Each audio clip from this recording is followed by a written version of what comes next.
네, 준호준호입니다. 지금 요즘 이렇게 크레스트 개코를 굉장히 많이 또 키우시고, 저도 크레스트 개코를 분양을 하면서 이제 많은 손님분들 중에도 이제 모프 관련한 질문들이 많으세요. 특히 그 중에서도 카푸치노, 릴리 화이트, 아잔틱 이런 모프들이 어떻게 발현이 되는 건지, 해숙 뭔지 이런 거에 대해서 궁금해하시는 분들이 많아서 제가 한번 이런 영상을 찍어야지 생각을 하다가 드디어 지금 촬영을 하게 되었습니다. 저희 이 학교 오산대학교에서 지금 촬영을 하고 있고요. 지금 보시는 것처럼 이렇게 모프가 다양한데 이런 멘델의 유전 법칙이나 이런 거를 자세하게 설명을 드릴 수는 없지만 대표적인 우성 모프들, 릴리 화이트, 카푸치노 이런 게 어떻게 발현이 되는지, 아잔틱 같은 열성 모프들 이게 어떻게 나오고, 햇 100, 햇 66 이런 게 어떤 건지 이 부분에 대해서 좀 간단히 얘기를 해보겠습니다.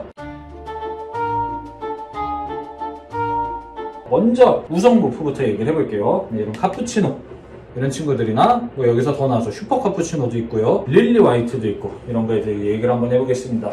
대표적인 이제 우성 모프로 카푸치노와 릴리 화이트 이런 것들이 있는데요. 우성이라는 거는 간단하게 설명해 드리면 우리 인간도 그렇고 우리가 염색체가 우리 인간이 한 23쌍 이럴 거예요. 두 개가 존재합니다. 아빠에서 온 거, 엄마에서 온 거 염색체 두 개가 존재하는데 그 중에 한쪽에만 어떤 유전 형질의 변화가 생겼을 때 겉으로 표현이 되면 이거 이제 우성 형질이라고 하고요.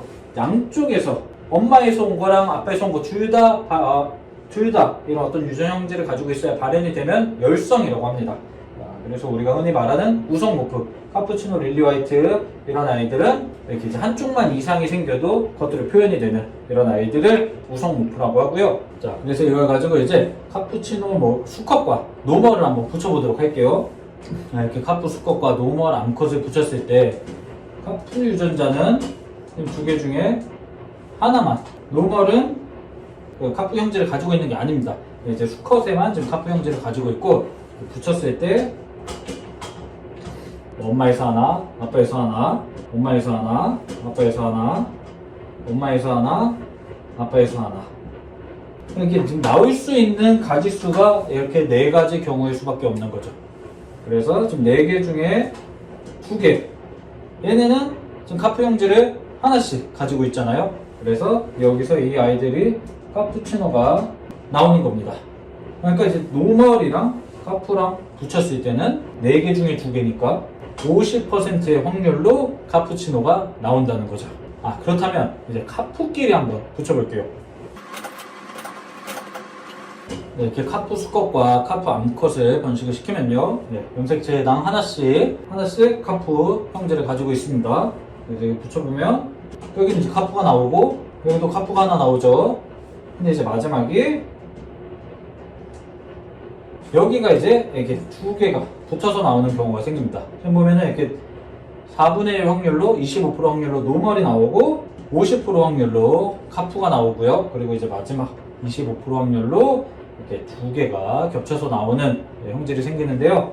우성 유전자가 이제 둘 다 가지고 있을 때 어떤 새로운 특징을 갖게 되는 경우가 있어요. 이런 거를 우리가 흔히 슈퍼폼이라고 봅니다.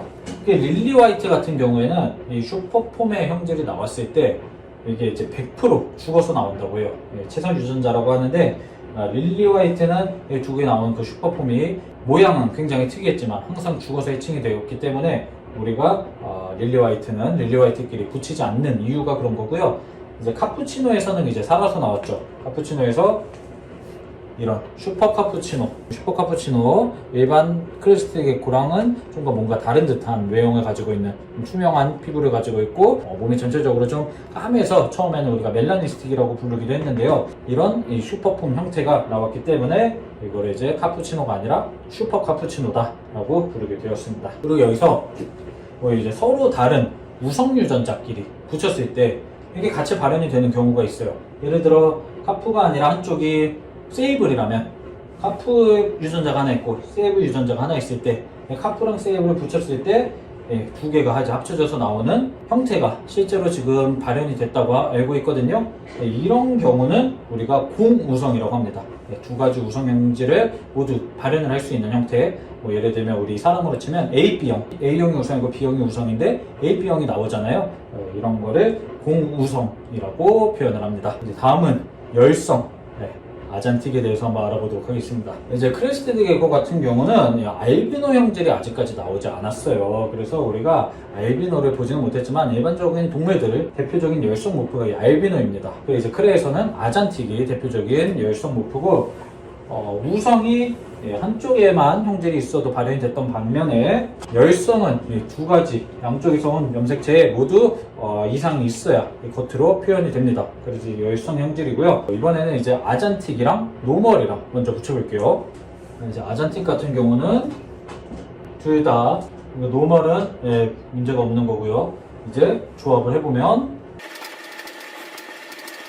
지금 보시면 아잔틱이 지금 나올 수 있나요? 눈치채실 것 같은데 지금 여기는 아잔틱이 나오지 않습니다. 양쪽에 다 이제 형질이 있어야 발현이 된다고 했는데 지금 다 보면 한쪽에만 형질을 가지고 있잖아요.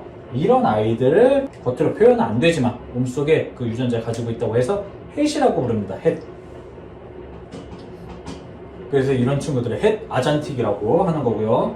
헷 아잔틱을 가진 아이들은 성별 염색체 중 하나에 헷 유전자가 있기 때문에 이 아이들을 이용하면 비로소 아잔틱이 나올 수가 있습니다. 근데 이제 여기서 잠깐 이렇게 붙였을 때는 지금 나온 아이들이 전부 헷만 나오잖아요. 그러니까 이제 헷이 나올 수 있는 확률이 100%죠. 그래서 일반 이제 아잔틱과 노멀을 붙였을 때 나오는 아이들은 전체 다 노멀이지만 100% 확률로 헷이 나온다. 그래서 100헷 아잔틱이라고 우리가 흔히 부르는 겁니다. 그럼 이제 이 헷 아잔틱을 이용해서 한번 아잔틱을 만들어 보도록 하겠습니다. 이렇게 하나씩 헷이랑 여기도 헷 이렇게 조합을 하면 하나 자 이렇게 나왔습니다. 자 보시면은 첫 번째는 형질이 아예 없죠.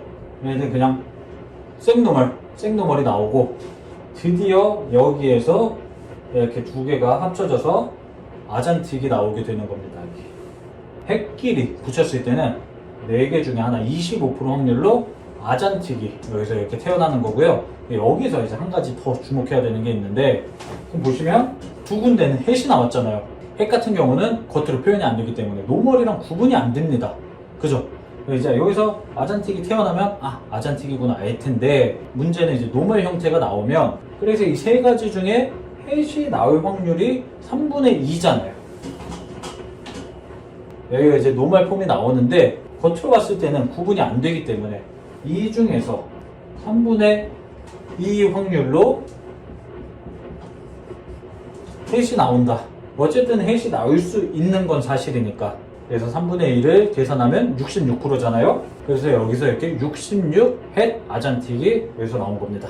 헷끼리 붙였을 때 아잔틱이 아닌 노멀들을 가지고 이거를 이제 우리가 겉으로는 알 수가 없으니까 이게 3분의 2 확률로 여기서 헷 아잔틱이 나옵니다. 그래서 66헷 아잔틱이라고 부르는 겁니다. 이제 뭐 대부분 이해가 된 것 같고 그러면은 뭐 나올 수 있는 경우의 수가 많지 않잖아요. 헷이랑 아잔틱이랑 한번 붙여볼게요. 붙이면 일반 아잔틱이랑 헷이랑 붙였을 때는 이렇게 50% 확률로 아잔틱이 나오고요. 이 위에는 50% 확률로 헷이 나옵니다. 여기서는 이 전체에서는 지금 50% 아잔틱이고 50% 반이 헷인데 여기서 아잔틱은 겉으로 드러나잖아요. 그러니까 여기서 나오는 아잔틱이 아닌 노멀 형태는 100% 헷인 거죠. 그래서 여기서 나오는 아이들도 노멀이 나온다면 100헷으로 봅니다 우리가. 그래서 이제 아잔틱이 나오고 반은 아잔틱, 반은 100헷 아잔틱이 나온다. 여기서 뭐 눈치채신 분들이 있을 수도 있는데 차라리 그래서 뭐 아잔틱끼리 붙인다. 만약에 아잔틱끼리 붙이면 전부 다 100% 아잔틱만 나오는 겁니다. 그래서 이제 뭐 보통 열성 모프들이 처음 발견됐을 때는 2세대 이상 헷 작업을 한 다음에야 나올 수 있기 때문에 이제 처음에 가격 방어가 되고 좀 시간이 걸리지만 나중에 이거 오히려 많아지면 이런 이제 열성 모프들은 우성에 비해서 좀 더 많이 흔하게 나올 수도 있다라는 겁니다. 지금 우리 크레에서 아잔틱의 경우에는 뭐 아잔틱끼리 붙였을 때 뭐 불임이 되거나 뭐 번식이 안 되거나 뭐 이런 경우들이 있다고 해요. 저도 정확히는 모르는데 그리고 이제 좀 더 아무래도 인브리딩을 피하기 위해서 유전자를 좀 더 섞기 위해서 헷과 아잔틱을 붙이는 경우가 더 많긴 한데 이게 이론상으로는 아잔틱끼리 이렇게 붙였을 때는 100% 아잔틱만 나오는 게 맞습니다. 그래갖고 지금까지 이렇게 간단했는지 모르겠어요. 이제 나름 좀 간단하게 설명을 한다고 했는데 크레스트 게코의 우성 모프와 열성 모프에 대해서 한번 알아봤고요. 여기 보시고도 좀 더 궁금하다, 뭔가 이해가 안 된다, 이런 부분은 편하게 댓글로 달아주시면은 제가 응답을 해드리도록 하겠습니다. 나중에 또 기회가 된다면은 다른 뭐에 관련한 내용을 가지고 한번 이런 식으로 이제 강의 형식으로 콘텐츠를 한번 만들어 보도록 할게요. 감사합니다.